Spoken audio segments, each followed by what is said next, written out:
എപ്പിസോഡിന്റെ opening സീനിലാണെങ്കിൽ ആ റോബോട്ടിൽ നിന്ന് പുറത്തേക്ക് വന്ന പെണ്ണ് അവളാണ് ലേക്ക് ഓഫ് പങ്ക് എന്ന് പറയും. അത് കേട്ട് നമ്മുടെ ആൾക്കാരെല്ലാവരും ഞെട്ടുകയാണ്. ഫ്രാങ്കി ആണെങ്കിൽ ഷോക്കായിട്ട് പറയും, വേക്ക് ഓഫ് പങ്ക് ആളൊരു ലേഡി ആണെന്ന് എനിക്ക് വിശ്വസിക്കാനായിട്ട് കഴിയുന്നില്ല.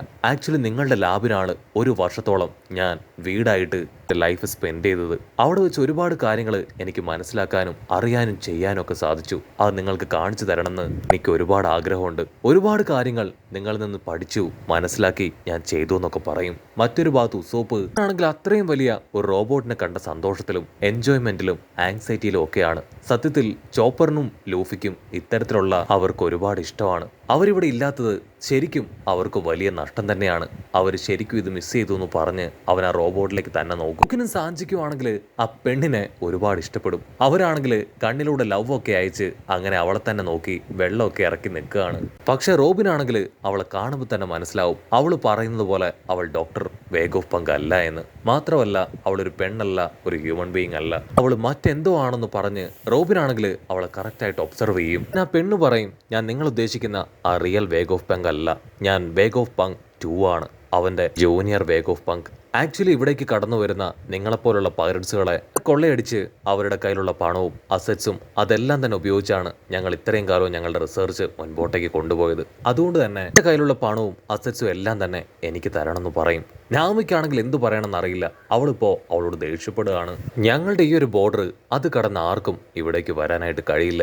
അങ്ങനെ ആരെങ്കിലും വന്നു കഴിഞ്ഞാൽ ഇതുപോലെ ഞങ്ങൾ ക്രിയേറ്റ് ചെയ്ത റോബോട്ട്സുകളെല്ലാം ചേർന്ന് അവരെ ആക്രമിച്ച് അവരുടെ കയ്യിലുള്ള അസറ്റ്സ് അത് മുഴുവൻ സ്വന്തമാക്കുമെന്ന് പറയും. അവളാണെങ്കിൽ ഒരു സിഗ്നൽ കൊടുക്കും. 10 നിമിഷം അവർ ക്രിയേറ്റ് ചെയ്ത ഒരുപാട് സീ മോൺസ്റ്റർ റോബോട്ട്സ് അവിടേക്ക് വരികയാണ്. അവറ്റുകളെയൊക്കെ കണ്ട് നമ്മുടെ ആൾക്കാർ ഷോക്കാവും. പക്ഷേ ാണെങ്കിൽ അത് കണ്ട് ഭയങ്കര എക്സൈറ്റ്മെന്റ്. അവൻ ഇത്തരത്തിലുള്ള റോബോട്ട്സുകളെ ഒരുപാട് ഇഷ്ടമാണ്.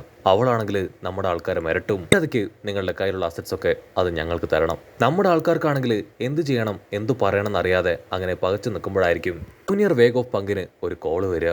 അവളുടെ ഓപ്പോസിറ്റ് ഉള്ളവനാണെങ്കിൽ ഇപ്പോൾ അവളോട് പറയും, നീ ഒരു സയന്റിസ്റ്റ് ആണ്, ഒരു കാരണവശാലും ഇതുപോലുള്ള ചീപ്പ് തിങ്സ് നീ ചെയ്യാനായിട്ട് പാടില്ല. ഇപ്പൊ നീ വെച്ചിരിക്കുന്നത് മറ്റാരെയുമല്ല, ഈ കടലിന്റെ തന്നെ 4 എംപറേഴ്സ് ആയിട്ടുള്ള 4 പേരിൽ ഒരാളായ ലൂഫിയുടെ ടീമിനെയാണ്. ഒരു കാരണവശാലും അവർ നിന്റെ മുൻപിൽ സറണ്ടർ ആവില്ല. അവളാണെങ്കിൽ അത് കേട്ട് യാതൊരു കൂസലും ഇല്ലാതെ എന്നോട് ഹായ് ആയിട്ട് പറയും, എനിക്ക് കിട്ടിയത് ബിഗ് ഫിഷ് ആണ്, സോ ഒരു കാരണവശാലും ഇവരെ ഞാൻ വെറുതെ വിടില്ല. ഇവരുടെ കയ്യിൽ ഒരുപാട് ട്രഷർ കാണും, ഇത് വില കൊടുത്തും ഞാൻ നേടിയെടുക്കുക തന്നെ ചെയ്യുമെന്ന് അവളങ്ങനെ തറപ്പിച്ച് പറയും. ഓപ്പോസിറ്റ് ഉള്ളവനാണെങ്കിൽ ഇപ്പൊ നമ്മുടെ ആൾക്കാരെ കുറിച്ച് ഡീറ്റെയിൽ ആയിട്ട് അവൾക്ക് പറഞ്ഞു കൊടുക്കും. ലൂഫിയുടെ ടീമിൽ ഒരു സ്ക്വാഡ്സ്മാൻ ഉണ്ട്, അവന് 1 ബില്യൺ മുകളിൽ ബൗണ്ടി ഉണ്ട്. അതുപോലെ തന്നെ നെക്കോ റോബിൻ, ചോപ്പർ എന്നിങ്ങനെ പവർഫുള്ളായ ഒരുപാട് ആൾക്കാർ അവരുടെ ടീമിലുണ്ട്. സത്യത്തിൽ നീയല്ല അവർ ട്രാപ്പ് ചെയ്തിരിക്കുന്നത്, അവരാണ് നിന്നെ ട്രാപ്പ് ചെയ്തിരിക്കുന്നത്. സോ എന്നെപ്പോലെ ഞാനൊരു സയന്റിസ്റ്റ് ആണ്, സോ ഞാൻ പറയുന്ന കാര്യം നീ കറക്റ്റായിട്ട് കേൾക്കണം. അവരെങ്ങനെയെങ്കിലും കൺവിൻസ് ചെയ്ത് എൻ്റെ അടുത്തേക്ക് കൊണ്ടുവരണം.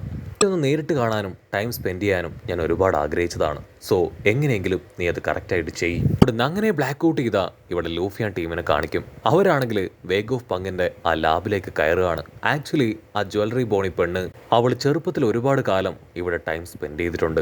അവളാണെങ്കിൽ ലൂഫിയോട് പറയും, എന്റെ ലക്ഷ്യം ആ വേക്ക് ഓഫ് പങ്കിനെ കണ്ടെത്തുക, അവനോട് റിവഞ്ച് ചെയ്യുക എന്നതാണ്. വേക്ക് ഓഫ് പങ്കാണ് ഒരു കാരണവും ഇല്ലാതെ എന്റെ അച്ഛനെ ഒരു സൈബോർക്കാക്കി മാറ്റിയത്. എനിക്കതിൽ അവനോട് ഒരുപാട് വിരോധമുണ്ട്. ലൂഫിക്കാണെങ്കിൽ അവളുടെ സ്റ്റോറി ഒക്കെ കേൾക്കുമ്പോൾ ഒരുപാട് വിഷമം തോന്നുകയാണ്. അവനാണെങ്കിൽ അവളോട് സോറി പറഞ്ഞ് ഭക്ഷണം എന്തെങ്കിലും കിട്ടുമെന്ന് അറിയാനായിട്ട് മുകളിലേക്ക് ചാടി ഓടി വരും. അപ്പോൾ അവർ കാണും ഒരുപാട് റോബോട്ട്സ് അവിടെ അങ്ങനെ റെഡിയാക്കി വെച്ചിരിക്കുകയാണ്. അതൊക്കെ കണ്ട് ലൂഫിയും നമ്മുടെ ആൾക്കാരെല്ലാവരും ഒരുപാട് എക്സൈറ്റ്മെന്റിൽ അങ്ങനെ ഓടും. ലൂഫി ആണെങ്കിൽ അതൊക്കെ കണ്ട് ചുറ്റും നോക്കും. അപ്പൊ 2 റോബോട്ട്സുകൾ അവറ്റകൾ തമ്മിൽ പൊരിഞ്ഞ അട്ടിയിടി ബഹളം. അപ്പോഴായിരിക്കും മുകളിൽ കുറച്ച് ഡ്രാഗൺ ഫ്ലൈ ചെയ്ത് പോകുന്നതായിട്ട് അവൻ കാണുക.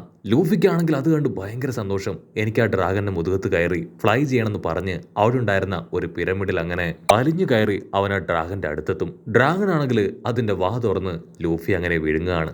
ആക്ച്വലി അത് റിയൽ ഡ്രാഗൺ അല്ല, മറിച്ചൊരു ഹോളോഗ്രാമാണ്. മുകളിലേക്ക് പോയ ലൂഫി ആണെങ്കിൽ അതിലും ഡബിൾ സ്പീഡിൽ താഴേക്ക് ഒന്ന് അടിച്ചു വീഴും. ജുവൽ പെണ്ണാണെങ്കിൽ ഫുൾ കലിപ്പില് ഇപ്പൊ ലൂഫിയോട് പറയും, യു ആർ അൺബിലീവബിൾ, നിന്നെപ്പോലൊരു മണ്ടനെ ഞാൻ ഇതുവരെ കണ്ടിട്ടില്ല. നിന്നോട് ഞാൻ എത്ര തവണ പറഞ്ഞു ഇവിടെയുള്ളതെല്ലാം നമുക്ക് ട്രസ്റ്റ് ചെയ്യാൻ കഴിയുന്നതല്ല എന്ന്, നമ്മൾ വളരെയധികം കെയർഫുൾ ആയിരിക്കണം എന്ന് പറഞ്ഞ് അവളാണെങ്കിൽ മുൻപോട്ടേക്ക് നോക്കും. അപ്പോൾ അവൾ കാണും ഒരുപാട് ചോക്ലേറ്റ്സും ഐസ്ക്രീംസ് ഒക്കെ അങ്ങനെ നിരത്തി വെച്ചിരിക്കുന്നത്. ആക്രാന്തം മൂത്ത് അവളാണെങ്കിൽ അവിടേക്ക് ഓടും. അവളുടെ തൊട്ടു പിന്നാലെ ലൂഫിയും ചോപ്പറും അവർ രണ്ടുപേരും 100-110 ഓടുകയാണ്. ജിംബയ്ക്കാണെങ്കിൽ അത് ടെൻഷൻ ആവും. നോ, അതിൽ എന്തെങ്കിലും അപകടം ഉണ്ടാവും, ദയവ് ചെയ്ത് അത് കഴിക്കരുത്, ഒരു പക്ഷേ അതൊരു ട്രാപ്പ് ആവാനും ചാൻസ് ഉണ്ട്. നമ്മുടെ ആശാന്മാരാണെങ്കിൽ അതൊന്നും ശ്രദ്ധിക്കാതെ അതിന്റെ മുകളിലേക്ക് എടുത്ത് ചാടുകയാണ്. അവർ 3 പേരും അതിന്റെ അപ്പുറത്തേക്ക് തെറിച്ച് വീഴും. കാരണം അതും ഹോളോഗ്രാമാണ്. ചോപ്പറിനും നമ്മുടെ പെങ്കൊച്ചിനും അവർക്ക് 2 പേർക്കും ചത്താ മതിയെന്നാവും. പക്ഷെ ലൂഫിക്കാണെങ്കിൽ അപ്പോഴും ഹോളോഗ്രാമാണെന്ന് തിരിച്ചറിയാനായിട്ട് കഴിയില്ല. അവരത് എങ്ങനെയെങ്കിലും കഴിക്കാനായിട്ട് വീണ്ടും വീണ്ടും ശ്രമിക്കുകയാണ്. ജിംബയാണെങ്കിൽ ദേഷ്യപ്പെട്ട് പറയും, നിനക്ക് ഇതുവരെ ഹോളോഗ്രാം ആണെന്ന് മനസ്സിലായില്ലേ? ആക്ച്വലി ഇങ്ങനെ ഓപ്പൺ സ്പേസിൽ ഇത്രയും ഫുഡ് ഐറ്റം ഒന്നും ഇവിടെ ആരും വെക്കില്ല.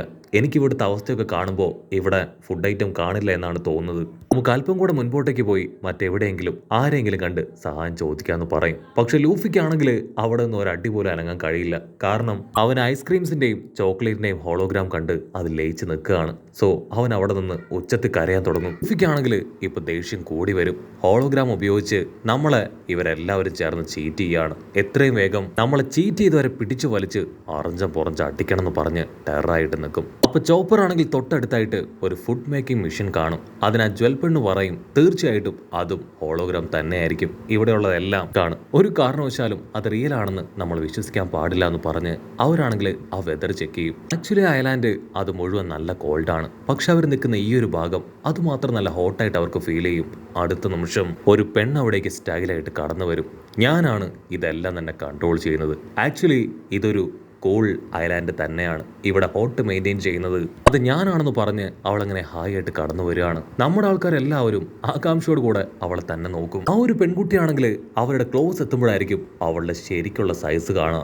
അതൊരു ചെറിയ പെൺകുട്ടിയാണ്, പക്ഷെ അവളുടെ സൈസ് അത് വളരെ വലുതാണ്. അവളാണെങ്കിൽ നമ്മുടെ ആൾക്കാരോട് പറയും, സത്യത്തിൽ ഇവിടേക്ക് ആർക്കും തന്നെ പെർമിഷൻ ഇല്ല, പക്ഷേ നിങ്ങൾ അറിയാതെ വളർന്നുപെട്ട ഡീസന്റ് ആയിട്ടുള്ള ആൾക്കാരാണെന്നാണ് എനിക്ക് തോന്നുന്നത്. അതുകൊണ്ട് കുഴപ്പമില്ല, നിങ്ങൾ എത്രയും വേഗം ഇവിടുന്ന് പോയാൽ മതി എന്ന് പറഞ്ഞ് അവൾ കടന്നു പോകാൻ ശ്രമിക്കും. പക്ഷെ ലൂഫി അവനാണെങ്കിൽ അവളും ഒരു ഹോളോഗ്രാം ആണെന്ന് കരുതി കൈയൊക്കെ ചുരുട്ടി അവൾ ആഞ്ഞെട്ടിക്കാണ്. അവ പഞ്ച് ചെയ്യുമ്പോഴായിരിക്കും അതൊരു റിയൽ പെൺകുട്ടിയാണെന്ന് ലൂഫി മനസ്സിലാക്കുക. അവള് പോയ കുഞ്ഞി പെണ്ണാണെങ്കിൽ നിനക്കെത്ര ധൈര്യം ഉണ്ടെങ്കിൽ എന്റെ ടെറിട്ടറിയിലേക്ക് വന്ന് എന്നെ തന്നെ അറ്റാക്ക് ചെയ്യുകയും ചോദിച്ച് അവനെ അട്ടിച്ച് തെറിപ്പിക്കും. ലൂഫി ആണെങ്കിൽ ഒപ്പർ നേരത്തെ കണ്ണു വെച്ച ആ ഒരു ഫുഡ് മേക്കിംഗ് മെഷീനിൽ പോയിട്ട് ആഞ്ഞെട്ടിക്കുകയാണ്. അവന്റെ കൈയാണെങ്കിൽ ബർഗർ എന്നുള്ള സ്വിച്ചിൽ അമരും. അടുത്ത നിമിഷം ടേസ്റ്റി ആയിട്ടുള്ള ഒരു ബർഗർ ആ ഒരു മെഷീൻ മേക്ക് ചെയ്ത് പുറത്തേക്ക് കൊടുക്കുകയാണ്. ലൂഫിക്കാണെങ്കിൽ ആദ്യം ഇത് കാണുമ്പോൾ വിശ്വാസം തോന്നില്ല. അവൻ കഴിച്ചു നോക്കുമ്പോൾ ഒരു റിയൽ ബർഗർ തന്നെയാണെന്ന് അവന് മനസ്സിലാവും.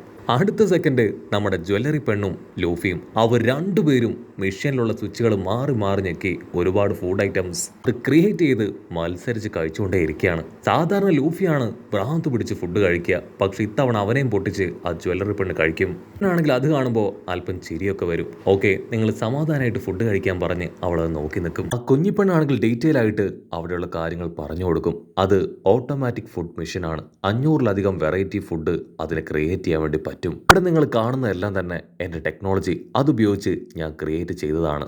പക്ഷേ ഇപ്പം എൻ്റെ കയ്യിൽ അധികം റിസോഴ്സസ് ഇല്ല. എന്നെ ഹെൽപ്പ് ചെയ്യാൻ ആൾക്കാരും വളരെ കുറവാണ്. അതുകൊണ്ട് തന്നെ റിസർച്ച് അത് അടുത്ത ലെവലിലേക്ക് കൊണ്ടുപോകാനോ ഇവിടുത്തെ ടെമ്പറേച്ചർ പോലും കറക്റ്റായിട്ട് മെയിൻറ്റെയിൻ ചെയ്യാനോ എന്നെ കൊണ്ട് കഴിയുന്നില്ല എന്ന് പറഞ്ഞ് അവളങ്ങനെ ടെററായിട്ട് മുൻപ് കണ്ട ആ ഹോളോഗ്രാമിനെ ആഞ്ഞെട്ടിക്കുകയാണ്.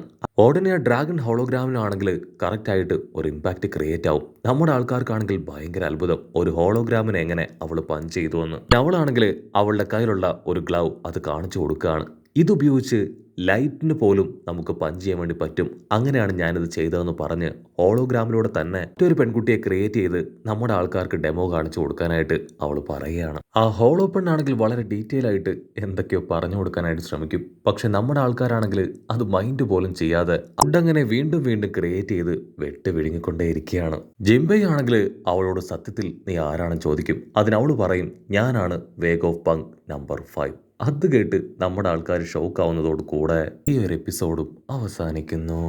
എപ്പിസോഡ് ഇഷ്ടപ്പെടുകയാണെങ്കിൽ തീർച്ചയായിട്ടും ലൈക്ക് ചെയ്യാനും കമൻറ്റ് ചെയ്യാനും ഷെയർ ചെയ്യാനും മറക്കല്ലേ. അടുത്തൊരു അടിപൊളി എപ്പിസോഡുമായിട്ട് കാണുന്നവരെ it's me with Mallu episode.